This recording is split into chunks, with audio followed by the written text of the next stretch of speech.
सभी साधकों का सुबह के ध्यान सत्र में हार्दिक स्वागत है। चित्त सहस्रार पे रख के सामूहिक बंधन लेते हैं।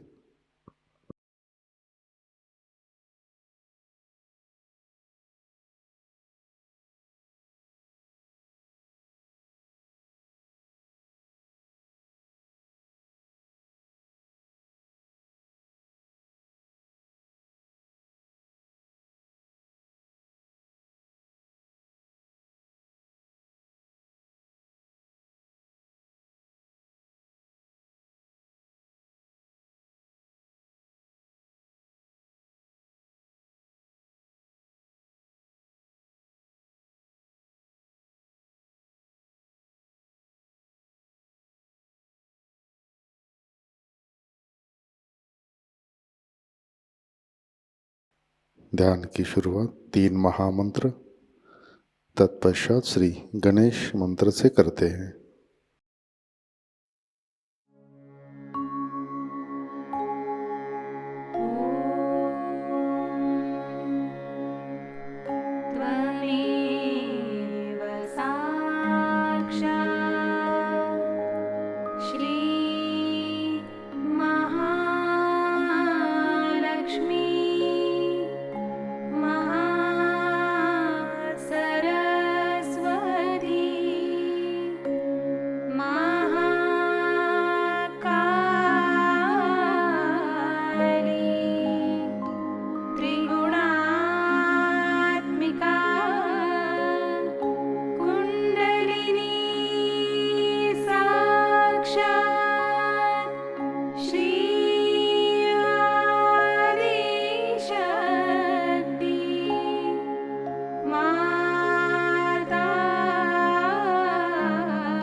साक्षात् श्री आदिशक्ति माताजी श्री निर्मला देवी नमो नमः।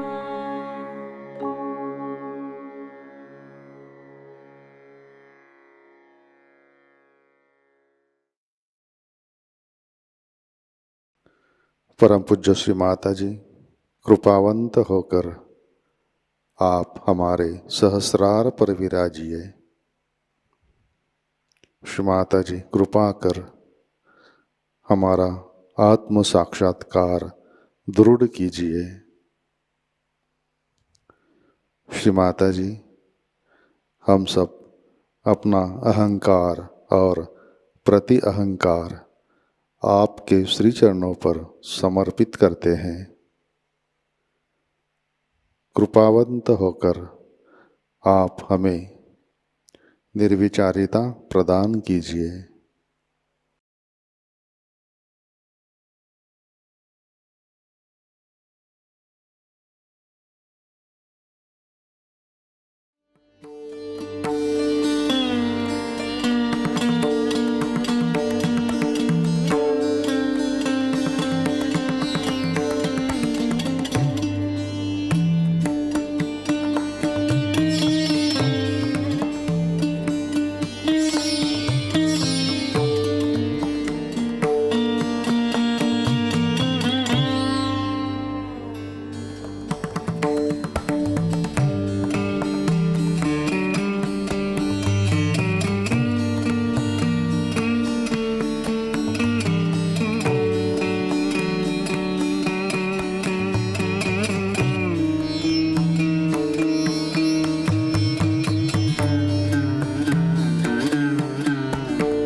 जय श्री माता जी। इसी ध्यान की अवस्था में अमृतवाणी ग्रहण करते हैं।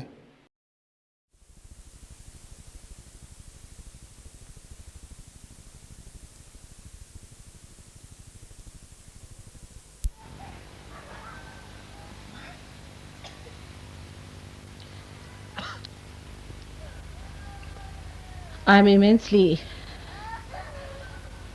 joyous to see all of you here.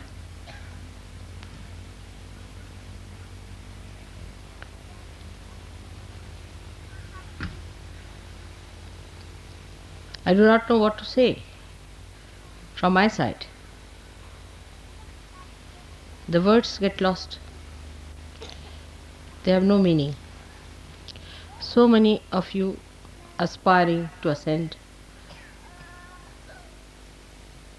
to that state where you would have complete joy, bliss and peace.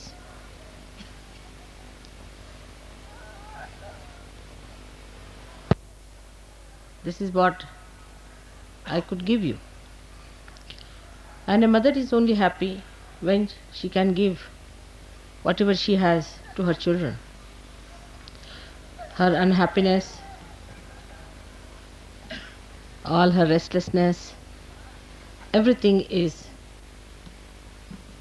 just to achieve that end, to gift all that she has. I don't know how much to thank you people to go through all this, to get to that treasure that you have within yourself.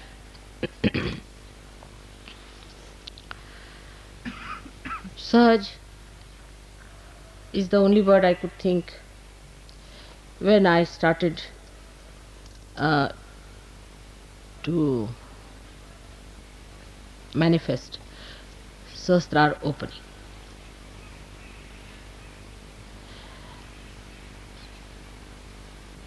That's easily understood by everyone so far. But you have realized that it is today a different style of yoga where first enlightenment is given and then you are allowed to look after yourself. It was never done before. It's just a venture of your mother which has worked out. Otherwise, in the olden times,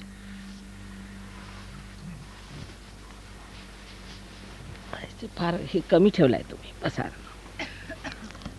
In the olden times, the system of, it's rather too close, I don't want to. Am I all right? Yes. It's adjustment, all right? It's all right, it's better. So, in the olden times, of course, the concern of the divine was to get people enlightened. And he did not know how to work it out. No incarnation ever tried to work it out in this fashion. But whenever they tried to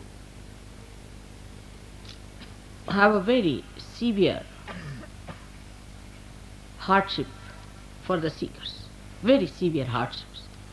I wondered how many of you have read the treatise of Buddha when he used to travel with thousands of his disciples, not giving realization.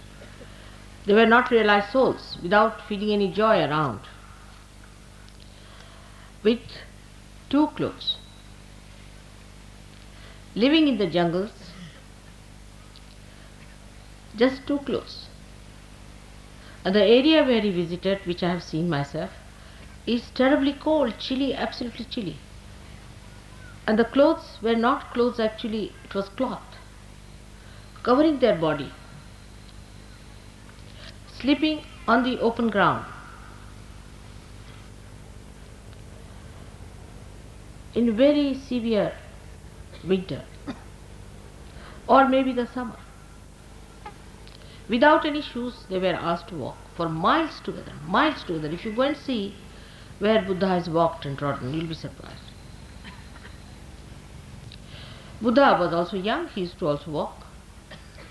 But his disciples used to walk much more, because he would go and station in a place. He would send his disciples, there was no time to advertise or to announce anything. So he used to stay in one place, and the disciple used to go around the villages, ask for bhiksha, meaning the alms,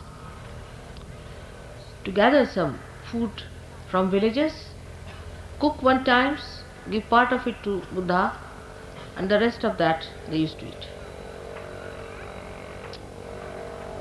They would go work out, get people from all the villages, whatever was possible, and would bring them to Buddha for a sermon. such sacrifices. They have lived in huts, caves, in terrible darkness, meditating, but they never got realization. Very few got their realization. They were people who were sons of great princes and prince, dukes, what you call, duchess as you call, all very, very rich people. Women of very rich families followed him, and they walked for miles together with him in the thorny routes, because they felt that Buddha's work was of such universal importance, that they are the part and parcel of such a tremendous task, that they should be taking part in such a great work for humanity. This is not only in India, but even Viditama, who started the Zen system in Japan. In China, I was surprised the amount of sacrifices the saints had made, the way they lived. I mean, if you see the way they were living in the conditions, you cannot imagine. And they ended up their lives like that, working it out without any proper guidance, because Buddha had died. There was no way out. They had to find their own ways. Then they found Mahayana, Shvetayana, all kinds of things. Even if you see other seekers in other religions, like at the time of Christ, where did they live? And after the death of Christ, it was even worse, because they were persecuted, were killed, they were tortured, crucified. It happened with Moses also. His disciples were hounded, so they had to all run towards India. Imagine the distances from that area to Kashmir, how they must have walked, how they must have lived, how they must have carried on. And in thousands they came to India, because they realized that they are doing a tremendous task, something so great that they are supporting. In this country, we had a struggle of freedom. I was part and parcel of that. My parents were part and parcel of that. They were rich people, quite rich, I should say, from every standard. You'll be amazed, my father burnt all his suits. They were stitched in England. My mother burnt all her saris. They used to spin their own clothes and wear them. My father sacrificed everything, every pie that he had, for the freedom struggle. He left nothing for us, not a single. I should say, of course, our family being rich, we had silver and gold and all that. But as far as all the cash money was concerned, was spent. And all the silver and gold also, thanks to English, that they took away from us, and they returned us when they went back. That's how we had some silver and gold left in the family. Everything, all that is material, was snatched away. And I know we lived in beautiful houses, and then we shifted to huts and lived there. Sacrifices to the maximum. And we were very happy about it, very proud. We had only 2 changes. We used to wash our clothes, live like very poor people, sleeping on this kind of a thing. For my life, I remember that I never used to take a pillow. I never used chappals for ages. I had only one sweater made out of this kind of material till I passed out and went to medical college. I had that sweater with me. I had only one coat throughout my education. When I was in Lahore, which is terribly cold, sometimes can be like London, which was burned out and finished. But we never grudged and never grumbled and never said that our father should have looked after us and done something. Why did he just sacrifice everything for the country? Never, never, never. But even today, when they see us anywhere, they know we are the children of such a great man. They have tremendous respect for us. That quality was created, I should say, by Mahatma Gandhi. He made everybody so transformed into a new personality of tremendous sacrifices, tremendous. You cannot imagine how people lived. All the money that we had, everything that we had, all conveniences, conveyances, all housing, everything was given up. Not only by my father, but so many of them.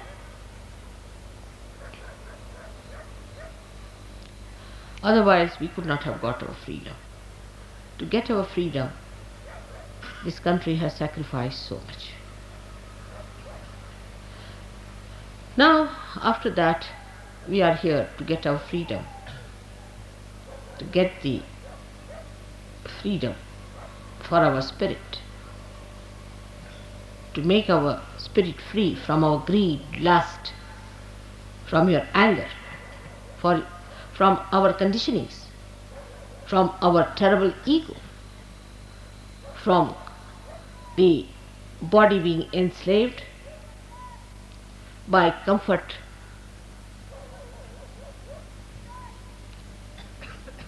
I must say Gandhiji had a special charm. I don't know how he managed. He was like touch of Midas, touched anybody, he became transformed.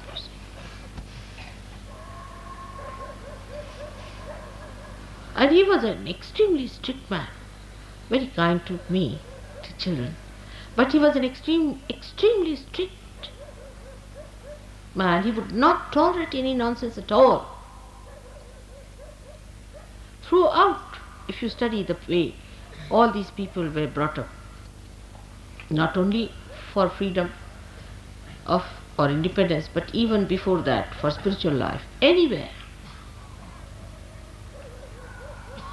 this one thing very common is sacrifice. And the consciousness that you are doing something right. Consciousness that you are part and parcel of the whole. Such a big thing, such a big work, such a noble cause. And then there was one thing very common.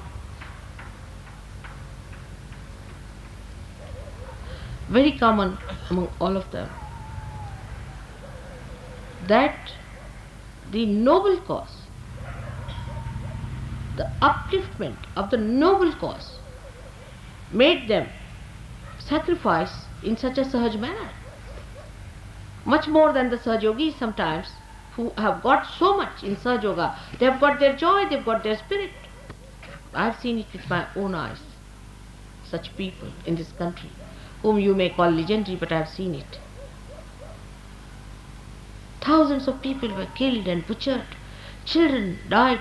Nobody shed tears. Nobody shed tears.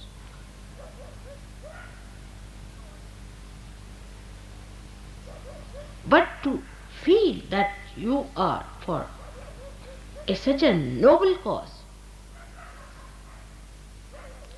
itself gives you that joy and that sense of involvement. And moreover, what I know about Mahatma Gandhi and other people, what I have seen, how they were, everybody was not allowed to come in. And anybody who did even slightest thing less than, whether he was a king's son or he was anybody's daughter or anything, any little thing they spoiled, anything, he was chucked.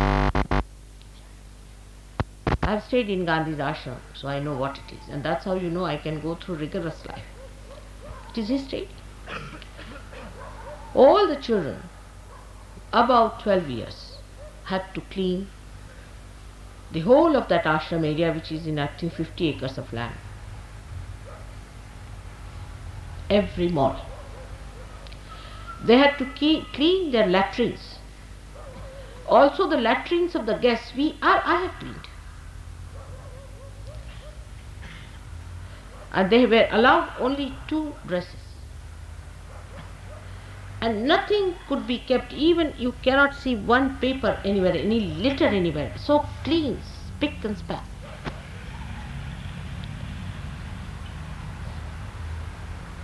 And their living places were so neat and tidy. It was all done with cow dung, completely with cow dung. Everybody had to take a bath early in the morning at 4 o'clock with cold water. Whether it was Jawaharlal Nehru or Abul Kalam Azad, my father, of any age group or a child. And 5 o'clock, Mahatma Gandhi was there for his lecture. Please don't raise your hands and raise your kundalinis. Please be seated.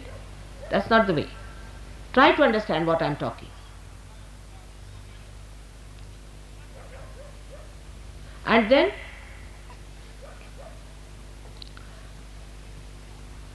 early in the morning at 4 o'clock, you'll be surprised. Getting up, for me it was all right. And then to walk in those 50 acres of land to the center of that hall, which was nothing but just an open space surrounded by some sort of huts where Gandhiji was living. To walk all the way, after bath, after getting ready and all that, and snakes used to crawl along. Nobody was bitten, of course. I think the snakes understood that people were busy with the great job of freeing this great country.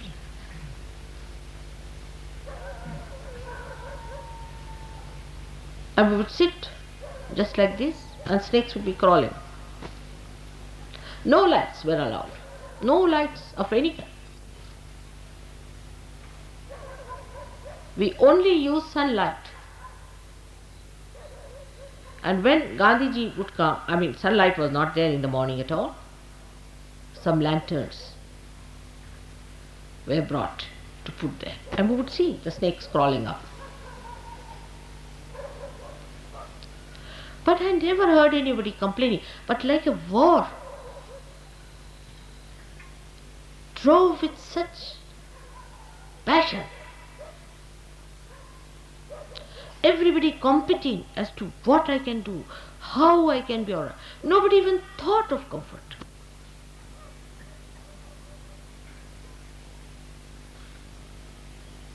Of course, they were all about, say, up to 50 years of age or something like that, maybe. In the ashram, mostly the people were about up to 50 years of age that time.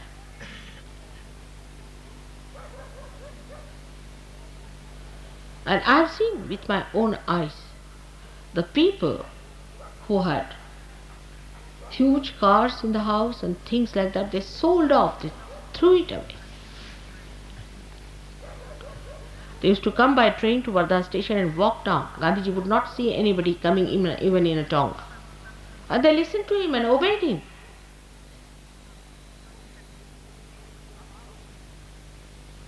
I have seen many missionaries, though they are not up to the point, nothing very noble, but that's how they take people to task, and people work it out for them. I have seen that. In India we had missionaries and younger people who came from abroad. They just absolutely obediently listened to the missionaries and did whatever they said. Now today we are doing, as you know, the greatest of greatest work, because freedom, independence of freedom, or freedom, is of course necessary, political freedom to talk even about God. We could not even make a small little needle at that time. We were not allowed by the government, so much oppressed. So we had to get out of the shackles of slavery, no doubt. But now I find we have another kind of slavery, a slavery of selfishness, self-oriented. This is my comfort, I must have this, it should be enjoyable, I'm enjoying, I'm this, I'm that. You should enjoy, otherwise it is not something great. I mean, the whole thing should provide you some sort of a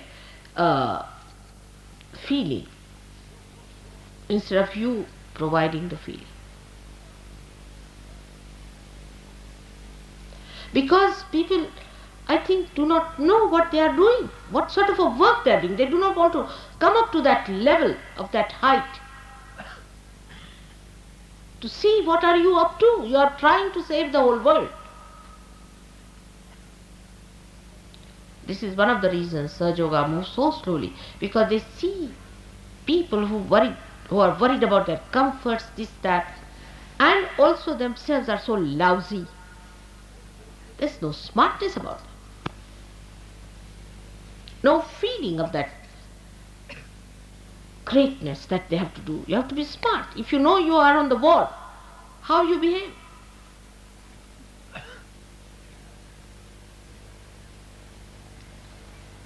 I'm sure the mediocrity is much less now, better people. I'm sure we'll get even better people now, much better people. They worry about little things of their families, this, that. They worry about their own problems and their jobs and this and that. I mean, nobody could talk like this to Gandhiji. I tell you, he would have slapped. Take it from me.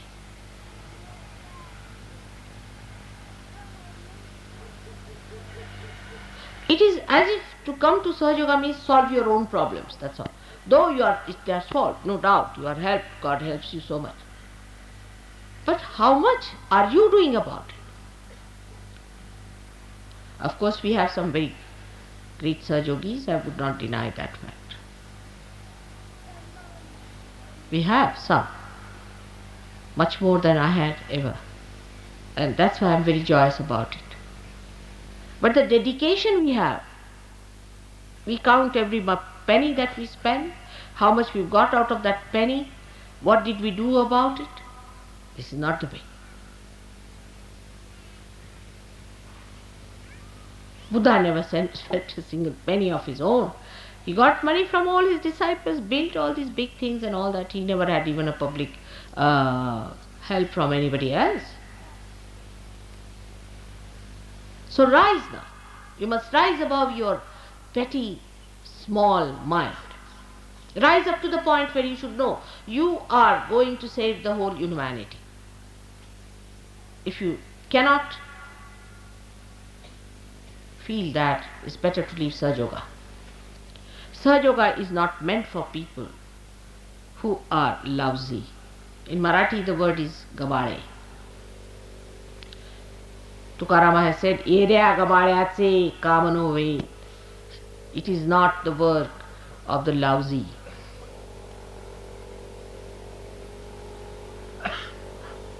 Shivaji himself, when he fought his war, he caught hold of people, the Sardaras and the dukes of that time, they gave up everything that they had. They gave up their lives, everything. Their children they sacrificed whatever they had. Shivaji had no money to pay them. You must have heard of lots of stories about Shivaji.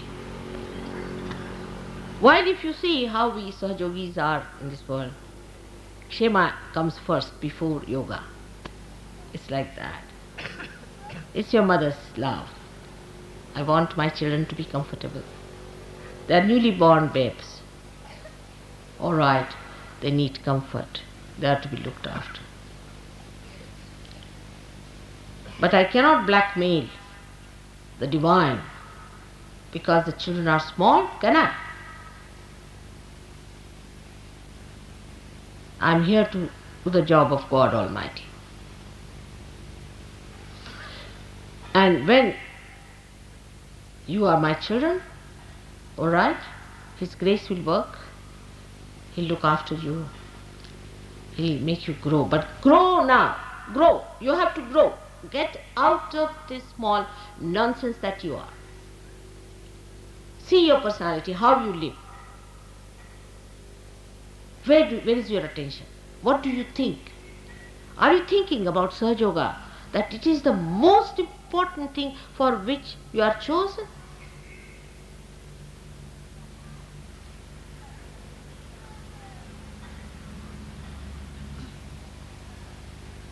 I feel sometimes, as I was feeling all the time, that you might be uncomfortable in many places. But I myself have seen the way you people have been in those places most carelessly. The Western Sahaja Yogis were surprised. That way Indians are better in this respect. And some of the Indian Sahaja Yogis have been misbehaving in a very funny manner. It shocked me the way they have been behaving, shouting at people, creating problems. Some people come to see me, they talk to them in such a rude manner that they run away. You can talk to them sweetly. You have to be nice to them, not to shout at people. All right, I cannot meet everyone at every time, at every convenience, all right. But that doesn't mean you have a right to shout at others.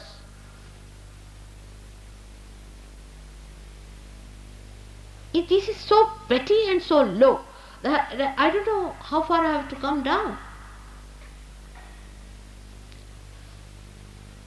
When you rise above all these petty things, you will develop that divine discretion. That divine discretion is the real blessing of God. All other blessings that you think is a blessing is no blessing at all. Unless and until you can grow, what is the blessing? Like a tree which says, oh, such a blessing that I have got rain. But out of that rain, if you cannot grow, what's the use of having that rain on you? You have to be compassionate, beautiful, sensible people who are highest beings on this earth. Take out your attention from all nonsense that you have been busy with. That's how you get possessed. That's how you get conditioned. Small things you see. In India we have another problem. We cannot tolerate another person. If any person is doing good for Sahaja Yoga, immediately a group is built up. It's very common with Indians also. A group is built up to put him down.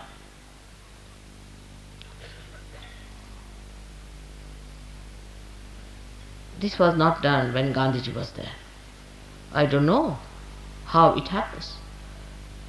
It only happens with poor leadership. I think I don't have that leadership. At the time of Gandhiji, he used to blast people out completely, cutting each other's throat and saying things back behind, forming groups. Anybody who works out something nice and I try to help that person to express himself, immediately a group comes up too. And there are some hopelessly peripheral, useless Sahaja Yogis in the West and in the East who try to make a mess of things. They think they are big gurus, big people, very small people, chicken-hearted I should say. And they think they are very big, great people because they can take good photographs maybe, or that they can wear a dress in a particular manner or something like that, stupid stuff as they are, and try to dominate others. Such people will be thrown out. Absolutely. No use having useless people in a machine like this. Today is the beginning of a new era, of people of very high qualities, whose spirit has been enlightened. Let's all think about it. Now you have to rule yourself and you have to rule others through compassion, love and discretion. Today that's the big time that I've declared that it is the universal religion, the Nirmala religion, which is formed out of my teachings of love.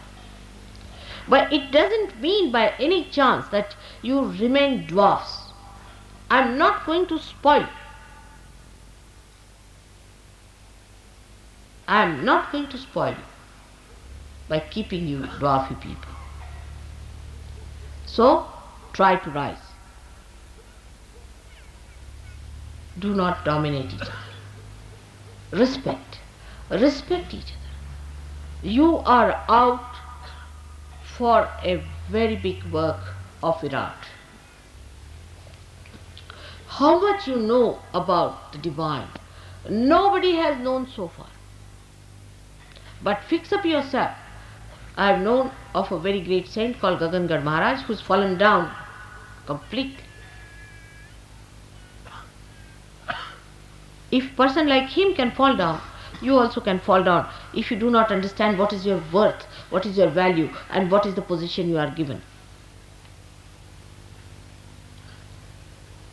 So we have to today,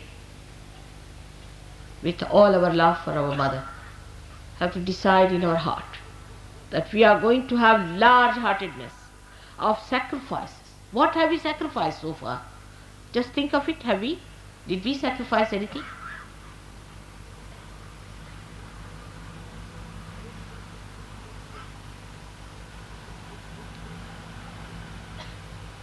Please try to understand that I have to use you, the great souls, to save the humanity. You must grow, you must grow, you have to grow. On money points also, people are so wretched, they make money, they save money. In America, I was surprised the way people cheated me of money. Thousands. In India also this is a very common practice.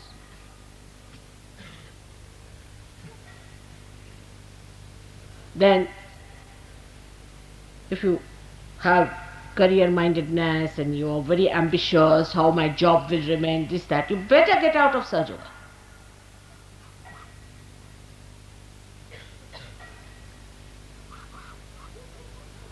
It's not going to help us at all. Thirdly, there are people who believe that this is my wife, this is my beloved, this is this and all that nonsense. Why are you here? For what? Or my children, my household,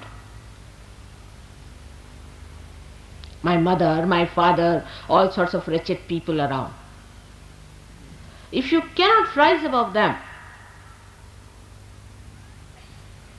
you cannot help me. I'm sorry, you cannot help me. You have to be very, very strong people. You have to be people of very great valor and great idealism and noble ideas.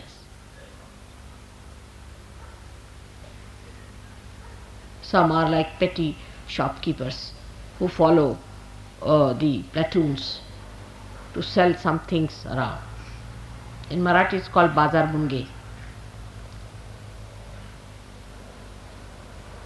So now you meditate upon this point that here we are to establish the universal religion of ascent. It's a tremendous task.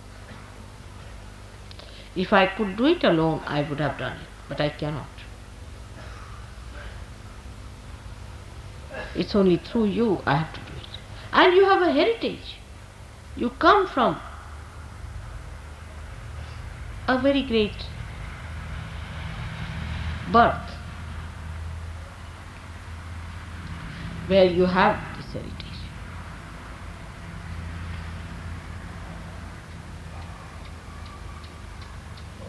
With that heritage, if I cannot manage you, I think I better give up your leadership. I cannot do it. When we were fighting for our freedom, all of us were removed from schools because we were in the missionary school, and the missionaries believed that Christ was born in England.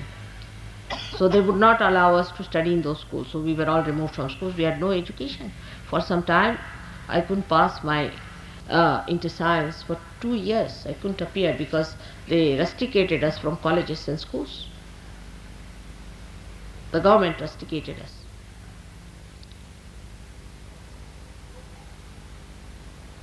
But we were such proud children, very proud. I was, of course, very much thick in it. I was never frightened. I was just an 18-year-old girl. And I remember one day, some people came and told us that your father is transferred from this jail to another jail. They had such pride for us, all the people. So they had brought cars to take us down. And there were so many there. And mother naturally was worried because I was a young girl. The police used to torture me, used to give me shock and make my life very miserable, beat me and all that. So she was crying and she told an old gentleman who was there that I'm worried about my daughter. I don't want her to be tortured anymore. So I went and smiled at him. So he said, no, you just don't stop it now. You just don't do it. It's not proper. So my father took me aside. He said, don't listen to this old Johnny. He's now about to die. Forget him.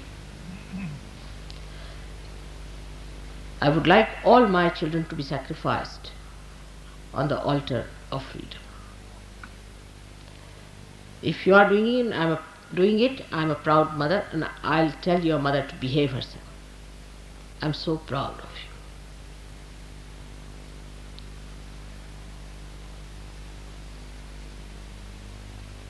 Such atmosphere I have passed through. I had to give up my college. I was absconding for 8 months. The police was after my life. I know what we have gone through. We were very young people. 18 years, you can imagine. And now when you have got the freedom of your spirit, you must seek the comfort of your spirit. There are some people who are complainers and this and that nonsense. They should not have come. Or those who are Indians, they should get out of Sahaja Yoga and leave us alone. But those who know that they have come here not to enjoy themselves only, but to make the whole world enjoy what you have got, to give it to them, and for that one has to sacrifice. One has to bear the pangs. How much I bear your pangs when you are caught up, when your troubles, when this and that. I've got blisters sometimes from you, everything. I don't mind because it is my life, my mission, my existence, my everything is for the purpose of emancipation of humanity. Even the last drop of my blood is for that. So my satisfactions are very different. Please remember, you are born of a very brave mother. Please try to rise. Be proud that you are doing such tremendous task.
जय श्री माता जी।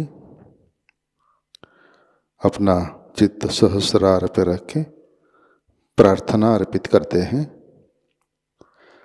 परम पूज्य श्री माता जी, आज का ध्यान हम सब आपके श्री चरणों पर समर्पित करते हैं।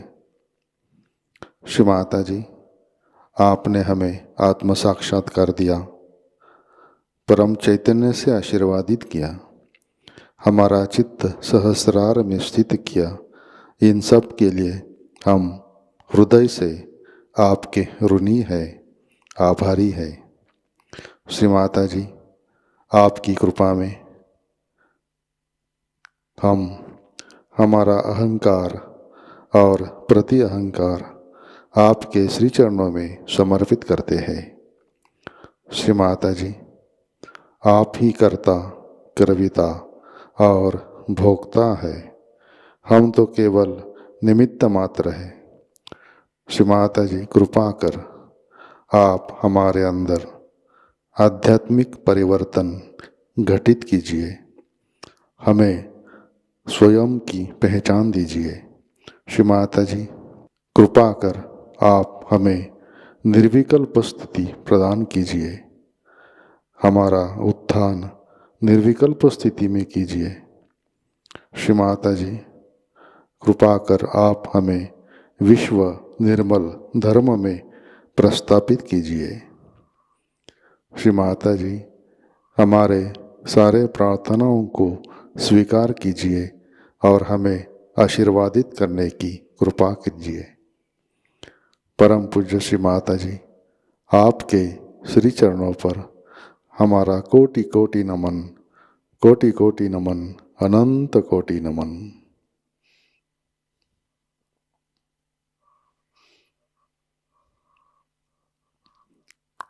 जय श्री माता जी। सामूहिक बंधन लेते हैं।